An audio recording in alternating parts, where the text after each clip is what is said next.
હાર્દિક સ્વાગત કરું છું। આપણે સૌ ચેપ્ટર નંબર 11 પ્રાણીઓ અને વનસ્પતિઓમાં વહન એના વિશે ચર્ચા કરી રહ્યા છીએ। આના અગાઉ આપણે એ જોયેલું કે નાડીદર કોને કહેવાય, બરોબર છે। એક વ્યક્તિ જે છે એ 1 મિનિટમાં 72 થી 78 વખત એનો નાડીદર જોવા મળતો હોય છે। ધમની અને શિરા વિશે જોયેલું આપણે લોકોએ, બરોબર છે। રુધિર કોને કહેવાય, રુધિર વાહિનીઓ કોને કહેવાય, તેમાં ધમની અને શિરા એવા બે વિભાગોમાં વિભાજિત કરેલું હતું। ધમનીમાં ઓક્સિજન વાળું રુધિર જાય, શિરામાં કાર્બન ડાયોક્સાઇડ વાળું રુધિર જાય છે, બરોબર છે।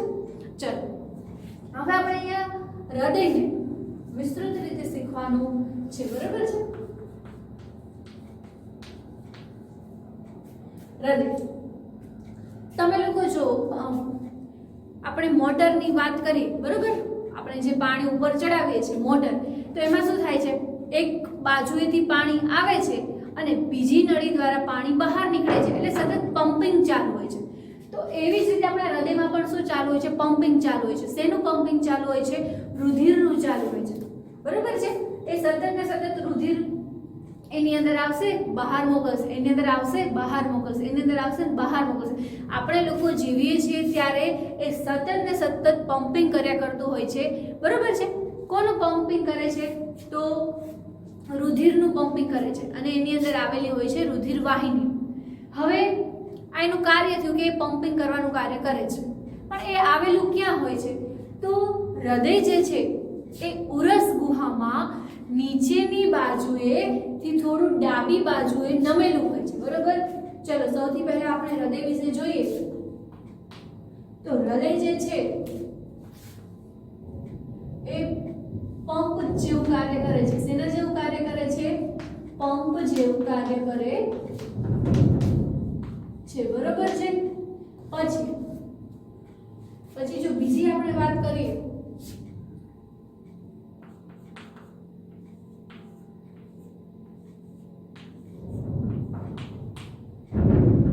બીજું કે એ ક્યાં આવેલું હોય છે, તો હૃદય જે છે એ ઉરસ ગુહામાં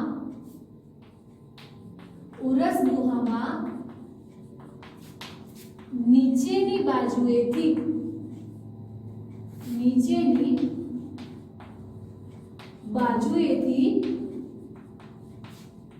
થોડું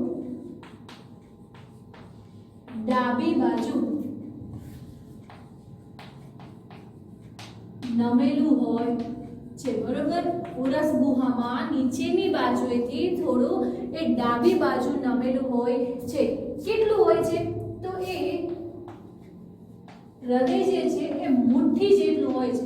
શેના જેટલું હોય છે, મુઠ્ઠી જેટલું હોય છે। અને આ મુઠ્ઠી જેટલું હૃદય છે એ આખી જિંદગી આપણે જીવીએ છીએ ત્યાં સુધી એ પમ્પિંગ કર્યા કરે છે, બરોબર છે। એટલે હૃદય જે છે એ ખૂબ જ આપણા માટે મહત્વનું છે, બરોબર। હવે જો હૃદયની આપણે વાત કરીએ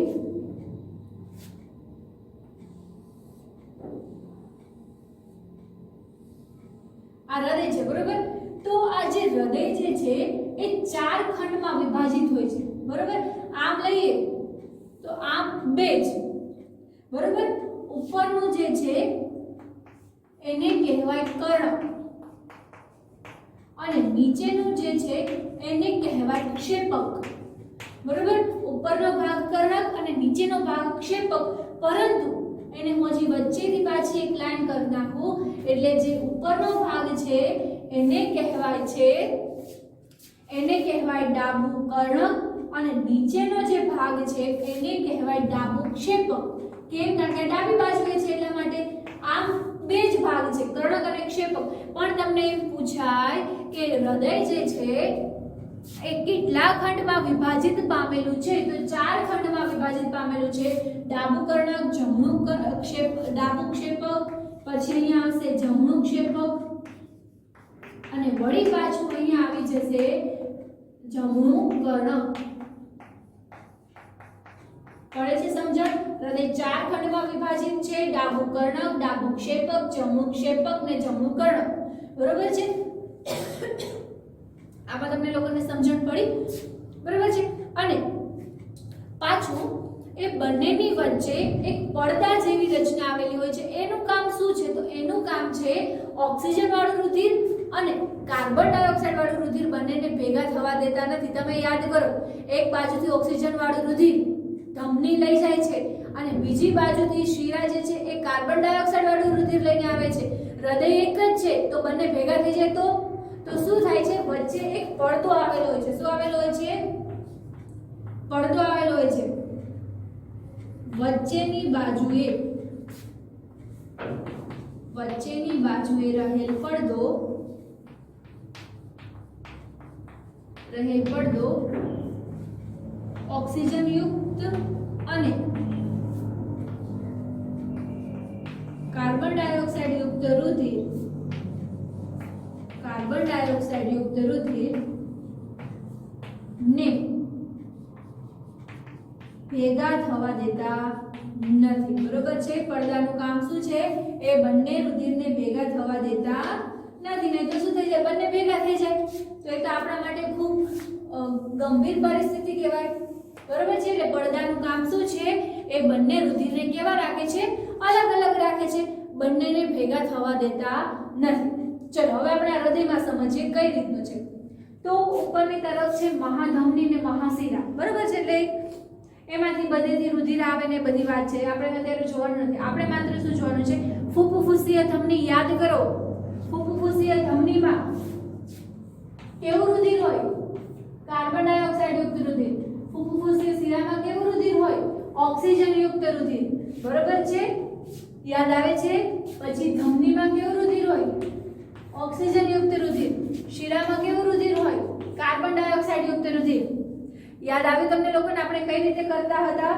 બરોબર છે? એટલે હવે જો આ જે ઉપરનો અહીંયા સુધીનો ભાગ દેખાય છે એ જે છે એ ડાબું કર્ણક છે, આ જે છે એ ડાબું ક્ષેપક છે. અહીંયા સુધીનો જે ભાગ દેખાય છે એ જમણું ક્ષેપક છે અને આ જે ભાગ છે એ જમણું કર્ણક છે. બરોબર છે? ચલો તો શું થશે?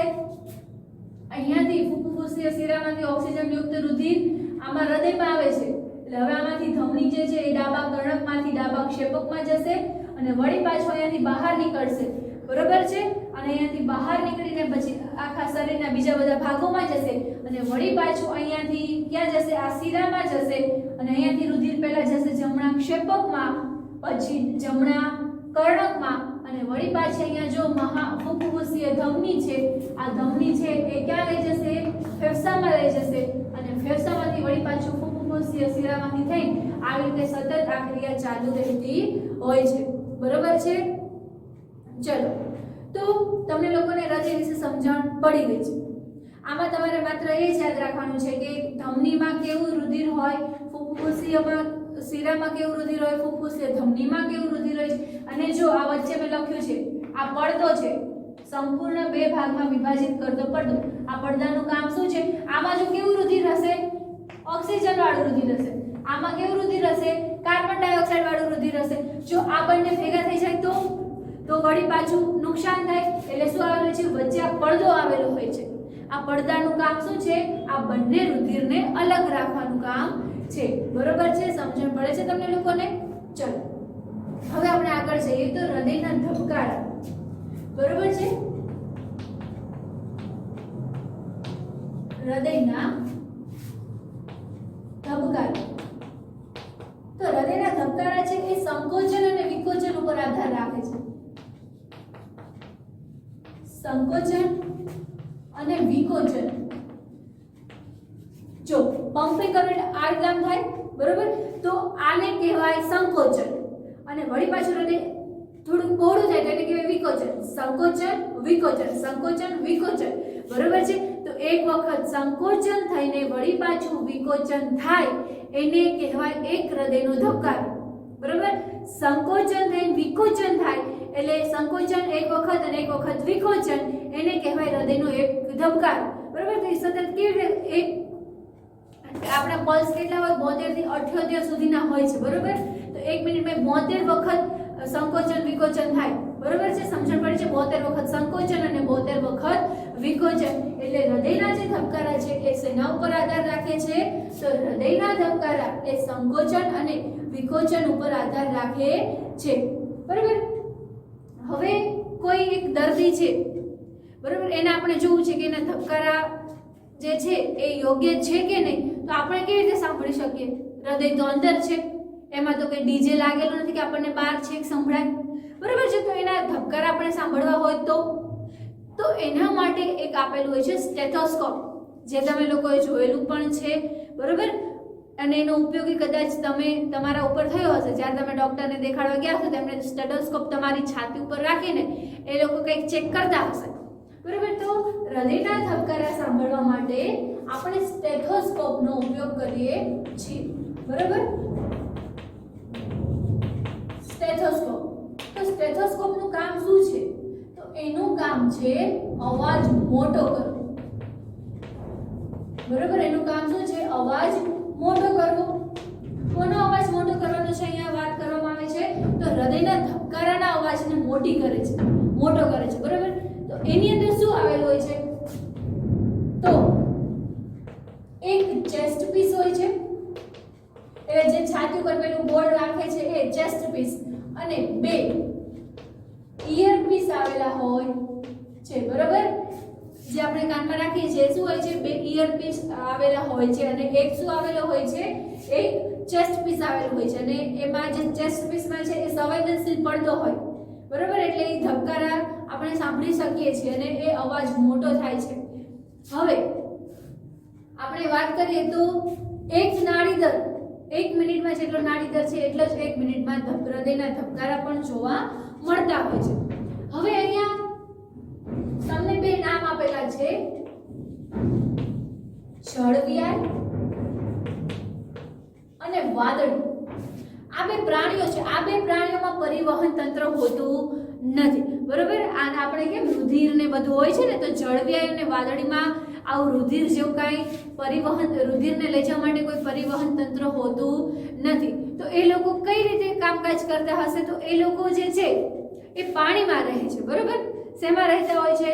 પાણીમાં રહેતા હોય છે, અને પાણીમાંથી જ એ ખોરાક લેશે, પાણીમાંથી જ એ ઓક્સિજન વાયુ લેશે, પાણીમાંથી જ એ પાણી લેશે, અને પછી જે ઉત્સર્ગ દ્રવ્ય છે, ઉત્સર્ગ દ્રવ્ય એટલે તમને લોકોને સમજણ પડે છે ને, જે વધારાનો કચરો છે, અપાચિત ખોરાક છે, નકામો ખોરાક છે, એને કહેવાય ઉત્સર્ગ દ્રવ્ય, બરોબર છે.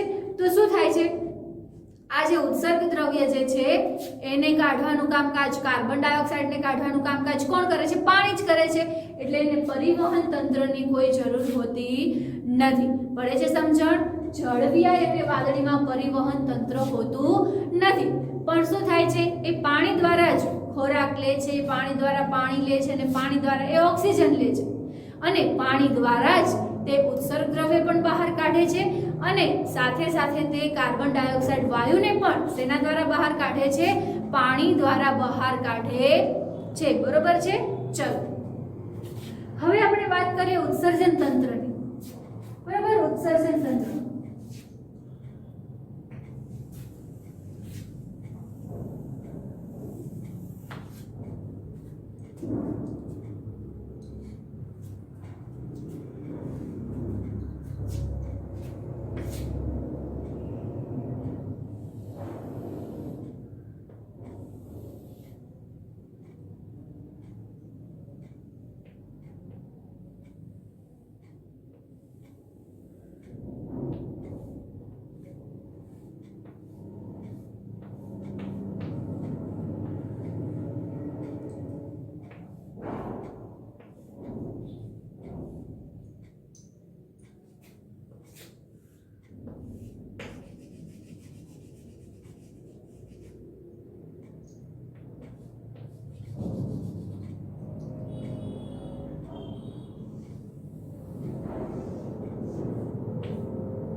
આ જે છે બરોબર, આને કહેવાય મૂત્રપિંડ,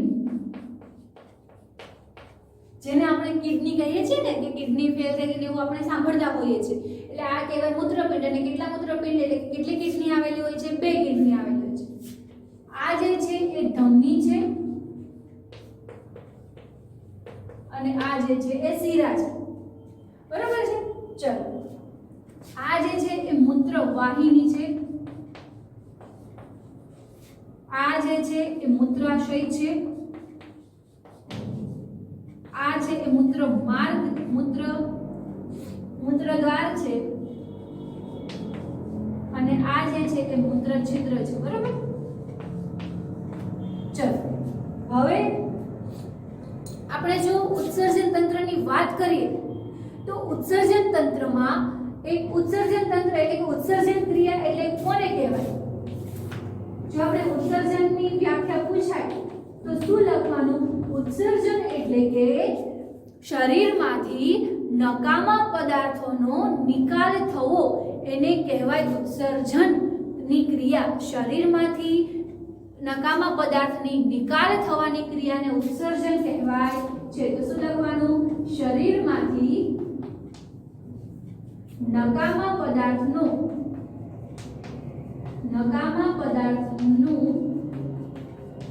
નિકાલ થાય તેને ઉત્સર્જન કહે છે. અને આ નિકાલ થવો ખૂબ જરૂરી છે. બરોબર? આપણા જે અંદર ઉત્સર્ગ દ્રવ્ય રહેલા છે એનો નિકાલ થવો ખૂબ જરૂરી છે. નહીં તો આ જે ઉત્સર્ગ દ્રવ્ય છે એ કેવા હોય છે? ઝેરી હોય છે. ઉત્સર્ગ દ્રવ્ય જે છે એ ઝેરી હોય છે. જો એનો આપણે નિકાલ ન કરીએ તો એ ઝેરી પદાર્થો વળી પાછા આપણા શરીરમાં પાછા જાય છે અને આપણને નુકસાન કરે છે. બરાબર? એટલે નકામા પદાર્થનો, અપાચિત ખોરાકનો એનો નિકાલ થવો ખૂબ જરૂરી છે. નહીં તો એ વળી પાછા શરીરમાં પાછા જશે અને આપણને નુકસાન કરે છે. બરાબર? હવે શું થાય છે? તો આ રુધિર દ્વારા, બરાબર, આ જે રુધિર જે છે એ આવે છે, ઓક્સિજન વાળી રુધિર જે છે એ આ બંને મૂત્રપિંડમાં એટલે કે કિડનીમાં આવે છે. બરાબર? એટલે રુધિર સાથે સાથે શું લાવ્યું હશે? જો છેલ્લે ક્યાં પૂરું થાય છે? પાચન ક્રિયા છે ક્યાં પૂરું થાય? મોટું આંતરડું, અને એના પછી આપણે લખેલું હતું મૂત્રમાર્ગ. બરાબર? આપણે વાત કરેલી છે મૂત્રમાર્ગ. એટલે મોટા આંતરડામાં શું થાય છે? જે વધેલો ઘટેલો ખોરાક હશે એ અહીંયા આવે છે. બરાબર? તો હવે શું થવાનું?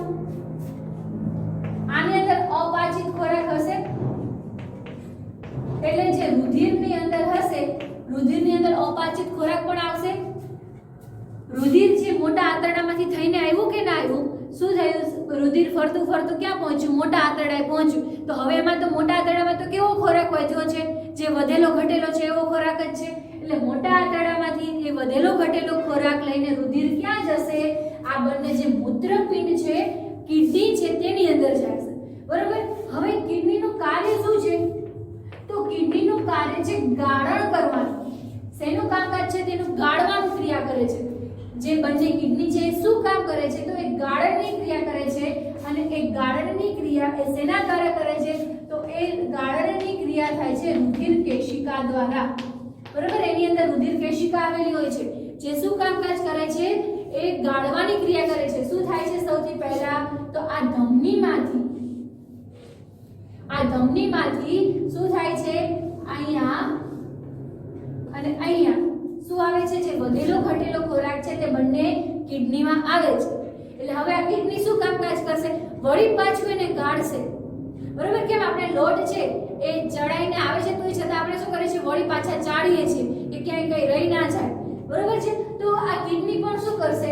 આ જે અપાચિત ખોરાક આવે છે એને વળી પાછા ગાળશે અને એમાંથી વળી પાછા જે ખોરાક યોગ્ય હશે એને વળી પાછું ક્યાં મોકલી દેશે? ઉપરની બાજુએ મોકલી દે છે કે ચાલો હવે પાછા લઈ જાઓ. હજી આમાંથી થોડું સારા એવા પદાર્થો નીકળ્યા છે એટલે તમે વળી પાછા શરીરમાં પાછા લઈ જાઓ. કિડની શું કરશે? કિડની છે એ ગાળવાની ક્રિયા કરે છે. આમાંથી જે વધેલો ઘટેલો ખોરાક આવ્યો છે એને વળી પાછું ગાળશે અને વળી પાછું એમાંથી જે સારા સારા પદાર્થો હશે એને વળી પાછા ક્યાં મોકલી દેશે? શરીરમાં મોકલી દેશે કે એનો ઉપયોગ થઈ જાય એમ, બરોબર છે? આપણે મહા મહેનતે ખાતા કરતા હોય અને આવી રીતે સીધે સીધું જવા દે તો ચાલે ને, એટલે કિડની શું કરે છે? વળી પાછા તેને ગાળે છે અને વળી પાછું જે યોગ્ય ખોરાક છે, સારા પોષક તત્વો છે એને વળી પાછા ક્યાં મોકલી દેશે? શરીરમાં મોકલી દેશે. અને જે અપાચિત ખોરાક છે, હવે જે સાવ નકામો જ છે, એને તે ગાળીને હવે કાંઈ ઉપયોગમાં લઈ શકાય એવું નથી, એવા પદાર્થોને એ ક્યાં લઈ જાય છે? હવે મૂત્રવાહિનીમાં નાખે છે, બરોબર? ધમની શિરા દ્વારા શું થયું? જે ખોરાક હતો એ રુધિર સાથે સાથે પાછો આવ્યો, પણ હવે કિડનીએ શું કર્યું? વળી પાછું તેને ગાળવાની ક્રિયા કરી, બરોબર છે? તેને ગાળવા લાગી. બે કિડની છે, વળી પાછી જે ઉપયોગમાં લેવાય એવી વસ્તુ હતી એને ક્યાં મોકલી દીધી? શરીરમાં પાછી મોકલી દીધી, બરોબર છે? અને જે સાવ હવે અપાચિત જ છે, જેનો ઉપયોગ પણ નથી થઈ શકે એવું, એ બધાને ક્યાં નાખ્યા? વળી પાછા મૂત્રવાહિનીમાં નાખી દે છે. બંને કિડની શું કરે છે? તેને મૂત્રવાહિનીમાં જવા દે છે અને મૂત્રવાહિનીમાંથી અહીંયા આવશે મૂત્રાશયમાં, જ્યાં સંગ્રહ થાય છે, બરાબર? આ ક્રિયા તો સતત ચાલુ જ રહેતી છે. તો શું આપણે વારે ઘડીએ યુરિન માટે જઈએ છીએ, વોશરૂમ જઈએ છીએ? ના. શું થાય છે? આ મૂત્રાશયમાં સંગ્રહ પામશે અને જેવી આ મૂત્રાશયની કોથળી જે છે એ ભરાઈ જશે એટલે આપણે વોશરૂમ જઈએ છીએ, બરાબર? આ ક્રિયા તો સતત ચાલુ જ હોય છે, પણ આપણે વારે ઘડીએ વોશરૂમ માટે જતા નથી. શું થાય છે? આ મૂત્રાશયમાં મૂત્રનો એનો સંગ્રહ થાય છે, પછી જેવી આ કોથળી ભરાઈ જાય છે એટલે આપણે મૂત્રદ્વાર દ્વારા એ મૂત્ર કે મળ એ મૂત્ર છિદ્ર દ્વારા બહાર નીકળે છે, બરોબર છે? અને જે પ્રવાહી સ્વરૂપે કચરો હોય એને આપણે મૂત્ર કહીએ છીએ. તો ઉત્સર્જન તંત્ર ની રચના માટે કોણ ઇમ્પોર્ટન્ટ છે? તો એમ પૂછાય કે ઉત્સર્જન તંત્રની રચના કયા અંગો દ્વારા થાય છે? તો મૂત્રપિંડ, મૂત્રવાહિની, મૂત્રાશય, મૂત્રદ્વાર અને મૂત્રછિદ્ર, બરોબર છે? અથવા તો દ્વારને તમે માર્ગ પણ લખી શકો છો, મૂત્ર માર્ગ પણ લખી શકાય છે. પડે છે સમજણ ઉત્સર્જન તંત્રમાં કેવી રીતની ક્રિયા જોવા મળે છે? તો આના દ્વારા હજી રુધિરની સાથે સાથે થોડો ખોરાક આવે છે, પણ હવે આ બંને કિડની શું કામ કરે છે? એને ગાળી લે છે, બરોબર? એમાંથી હજી સારા જે ઉપયોગમાં લેવાય એવા પોષક તત્વો હશે ને વળી પાછા શરીરમાં પાછા મોકલી દે છે. અને હવે જે સાવ નકામા છે, સાવ હવે બિનઉપયોગી છે, એને વળી પાછું મૂત્રવાહિનીમાં પાછા મોકલે છે. મૂત્રાશયમાં તેનો સંગ્રહ થાય છે અને જો એ ભરાઈ જાય ત્યારે મૂત્રદ્વાર અને પછી મૂત્રછિદ્ર દ્વારા તે બહારની તરફ નીકળી જાય છે, બરોબર? એટલે જો આપણા સૌથી ઇમ્પોર્ટન્ટ કોઈ હોય તો એ છે કિડની. હવે તમે વિચારો કે કોઈની કિડની ફેલ થઈ ગઈ છે, બરોબર છે? કોઈની કિડની છે એ ફેલ થઈ ગઈ છે તો શું થશે? ગાળણની ક્રિયા થશે નહીં. શું થાય છે? ગાળણની ક્રિયા થાય નહીં. હવે તમે વિચારી લો કે જો આ ગાળણની ક્રિયા નહીં થાય તો પછી આ જે બધા ઝેરી પદાર્થો છે વળી પાછા ક્યાં આવશે? આપણા શરીરમાં પાછા આવે છે, બરોબર છે? આ બંને કિડની જે છે એનું કામ છે ગાળવાનું કામકાજ છે, બરોબર? એટલે જે નકામા પદાર્થ હશે બધા ક્યાં આવી જશે? નીચેની બાજુએ આવી જશે. પણ જો આ બંને કિડની ફેલ થઈ જાય તો શું થાય છે? ગાળણ થતું નથી અને વળી પાછા જે નકામા પદાર્થો છે, જે ઝેરી પદાર્થો છે એ પણ ક્યાં જાય છે? વળી પાછા શરીરમાં પાછા જાય છે, જે આપણને નુકસાન કરે છે. જો કોઈને એક કિડની ફેલ હોય તો એકથી કામકાજ ચાલી શકે છે, પણ જોઈએ એવું કામકાજ આપશે નહીં. પડે છે સમજણ? એક કિડની કામ તો કરશે ગાળવાનું, બરોબર? પણ તે બંને કિડની કામ આપે તેવું કામકાજ આપતું નથી. અને જો કોઈની બંને કિડની ફેલ હોય તો એને કરાવવામાં આવે છે ડાયાલિસિસ. ડાયાલિસિસની ક્રિયા કરવામાં આવે છે. એમાં શું થાય? ડાયાલિસિસમાં એમાં કૃત્રિમ રીતે મશીનથી આ ગાળવાની ક્રિયા કરે છે, બરોબર? કે કિડની તો ફેલ છે, કિડની તો કઈ કામ કરી શકે તેમ છે નહીં, બરોબર છે? તો શું થાય છે કે ડાયાલિસિસમાં કૃત્રિમ રીતે એક રુધિરને ગાળવામાં આવે છે અને નકામા પદાર્થોને બહાર કાઢવામાં આવે છે, બરોબર છે? અથવા તો કોઈ કિડની ડોનેટ પણ કરે છે, એક કિડની આપી એમ. એટલે કે ધારો કે કોઈ એક વ્યક્તિ છે એની બંને કિડની ફેલ છે, બરોબર? તો કોઈ બીજો માણસ એમ કે મારી બંને સાજી છે તો હું તને એક મારી આપી દઉં, તો બરોબર? તો બંનેને એક એક કામકાજ કરતી થઈ ગઈ. કોઈ એકની તો સાવ બંને ખરાબ હતી તો કોઈ બીજાએ આવીને કીધું કે મારે એક કિડની તને આપી દઉં છું, બરોબર, તો શું થશે? ગાળાની ક્રિયા થશે, પણ કેવી થશે? ધીમી ધીમી થશે, બરોબર છે. એટલે શું થાય છે? ડાયાલિસિસ જે છે એ શું કામ કરે છે? કૃત્રિમ રીતે રુધિરને ગાળવાનું કામકાજ કરે છે, બરોબર. હવે કોઈ એક પુખ્ત વ્યક્તિ છે, તંદુરસ્ત વ્યક્તિ છે, એ 1 કલાકમાં કોઈ એક પુખ્ત વ્યક્તિ, કોઈ એક તંદુરસ્ત વ્યક્તિ છે એ 1 કલાકમાં 1 થી 1.8 લીટર જેટલું યુરિન છે એ બહાર કાઢે છે. કેટલું? 1 થી 1.8 લીટર જેટલું. ક્યારે? 1 કલાકની અંદર, બરોબર. પછી અહીંયા સંગ્રહ પામે એ વાત અલગ છે, બરોબર, પણ એટલું બહાર કાઢે છે. હવે પૂછાય કે મૂત્રમાં કેટલા ટકા પાણી હોય છે, કેટલા ટકા યુરિયા હોય છે ને કેટલા ટકા કોઈ બીજા અન્ય દ્રવ્યો હોય છે, બરોબર. તો એની વાત કરીએ તો 95% પાણી, બરોબર છે, 2.5% યુરિયા, કેટલું થયું વિચારો તો, અને બીજા 2.5% અન્ય પદાર્થ હોય છે, બરોબર. મૂત્રમાં 95% પાણી, 2.5% યુરિયા અને 2.5% અન્ય પદાર્થો હોય છે, બરોબર છે. હવે આપણે પરસેવાની વાત કરીએ તો પરસેવામાં પણ તમે જો ક્યારેક આપણે પરસેવાવાળા કપડાં પહેરી રાખ્યા હોય તો આપણા કપડા ઉપર સફેદ સફેદ ડાઘા જોવા મળે છે. એ શેના હોય છે? ક્ષારના હોય છે. શેના હોય છે? ક્ષારના હોય છે. કેમ કે પરસેવામાં પાણી પણ હોય છે અને સાથે સાથે શું જોવા મળે છે? આપણને ક્ષાર પણ જોવા મળે છે. અને આ ક્ષાર એટલે આપણા જે નકામા પદાર્થો જે છે, બરોબર, આ જે નકામા પદાર્થો છે એને આપણે ક્ષાર કહીએ છીએ. અને ક્યારેક જો પથરી થઈ ગઈ એમ કહેતા હોય છે, તો પથરી પણ શું છે? એક પ્રકારનો ક્ષાર જ છે, બરોબર. આપણે નથી કહેતા કે તમે પાણી પીવાનું રાખો, એટલે પાણી પીએ એટલે શું થાય? આપણે યુરિન માટે જવું પડે, બરોબર છે, વોશરૂમ જવું પડે. તો જેટલી વખત આપણે વોશરૂમ જઈએ એટલી વખત શું થશે? અંદરના જે નકામા પદાર્થો છે એ બધા કેવા હશે? બહાર આવી જશે. એટલે આપણા શરીરમાં ઝેરી પદાર્થો રહેશે નહીં. પણ તમે લોકો પાણી ઓછું પીવો, બરોબર, પાણી ઓછું પીવો એટલે આપણે વોશરૂમ તો જવું પડશે નહીં. વોશરૂમ ના જઈએ તો વળી પાછો જે પેલા ક્ષાર જે છે, જે નકામા પદાર્થ છે એ બધા ગંઠાઈ જશે, બરોબર, ભેગા થઈ જશે અને શું બનાવી દેશે? પથરી બનાવી નાખશે. એટલા માટે આપણે શું કરવું જોઈએ? દિવસ દરમિયાન 10 થી 12 ગ્લાસ તો પાણી પીવું જ જોઈએ, બરોબર. એટલે પાણી તમે જેટલું પીશો એટલું આપણે યુરિન માટે કેટલી વાર જવું પડે? વધારે વખત જવું પડે.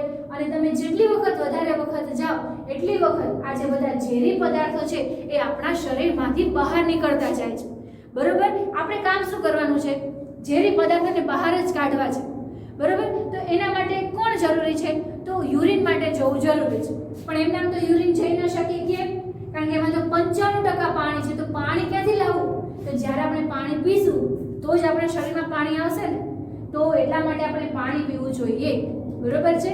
એટલે પાણી પીવાથી આપણે વારે ઘડીએ યુરિન જઈએ છીએ અને યુરિન જઈએ છીએ ત્યારે ઝેરી પદાર્થો જે છે એ બહાર નીકળી જાય છે અને આપણા શરીરમાં પાછા જતા નથી, આપણને કોઈ નુકસાન કરતા નથી, બરોબર છે. હવે જ્યારે આપણે મળીશું ત્યારે વનસ્પતિમાં કઈ રીતે ક્રિયા થાય છે એના વિશે ચર્ચા કરીશું. નમસ્તે.